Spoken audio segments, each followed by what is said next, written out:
Chapter 3 of Chalk and Ash. Power asks for decisions. Magic demands their consequences.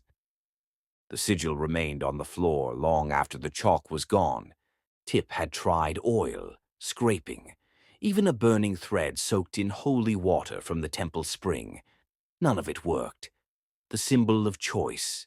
Unmade had carved itself deeper, not just into the wood, but into the air of the room, like a smell that couldn't be unremembered. He stood at the window of his workshop, watching the clouds spiral tighter above Kadiri. His reflection in the warped glass stared back, older than it had a week ago. His gray robes hung loose on his frame. The skin under his eyes sagged with sleep loss. He hadn't dreamt in 3 nights. That alone told him the symbol was active. It didn't just appear. It drew things in. Thought, regret, memory, especially that. His breath fogged the window. Beyond the jungle edge he could see smoke. Someone burning roots again. Superstition, probably. Or instinct. Tip turned from the window back toward the center of the room. The sigil pulsed faintly, as if waiting. 12 years earlier, the apprentice's choice. The jungle air near the salt port always smelled like blood. Not fresh, not iron, but dry, the way blood smells after days in the sun, cracked and powdered.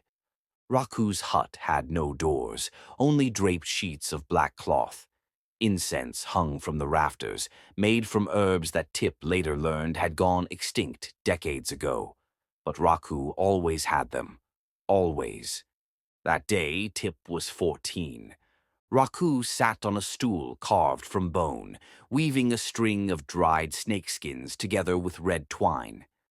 "Tell me the first rule," Rakku said without looking up. Tip knelt beside the fire pit. "No pattern survives untouched," he recited. "And the second?" "Every pattern costs what it replaces." "And the third?" Tip hesitated.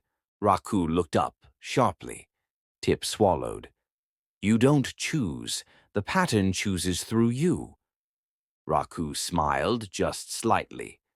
"Better." He pointed to the fire. A bowl sat above it, filled with ink made of squid-black fluid and powdered ash. "Draw it," he said. Tip's throat tightened. "Which one?" "The one that's been scratching at the back of your eyes." "I don't know what it looks like." "You do," Rakku said. "You've seen it in your sleep." Tip's fingers moved before he realized it. The chalk dipped into the ink, and he began drawing on the floor beside the hearth. Lines curved into spirals, spirals bent into interlocking triangles. The symbol formed itself, hand-guided by something deeper than memory. As he drew, his pulse quickened, his breath caught. When it was finished, he sat back, dizzy. Rakku stared at it. His face changed. Not angry, not surprised, satisfied. "You should have been stillborn," Rakku whispered. Tip blinked. "What?" "You've drawn the sigil of stasis, the unmade choice. That symbol doesn't come from the living." "I don't understand." "You will," Rakku said. "You'll live long enough to regret it." "Now, Kadiri, Tip's workshop." The wind outside howled like something with teeth. The sigil remained at Tip's feet. He knelt again, this time not to erase it, to study it. Because now it wasn't just pulsing, it was whispering. Faint voices, layered like threads, one male, one female, one his own. "If you had chosen," the voices said, "what would have changed?" He set his hand just beside the spiral. "I didn't want that power. And now you have it." "No one else could have survived him. No one else would have followed him." Tip closed his eyes and remembered. Then, the sigil trial. The first time Rakku let Tip try a live binding, it wasn't a creature.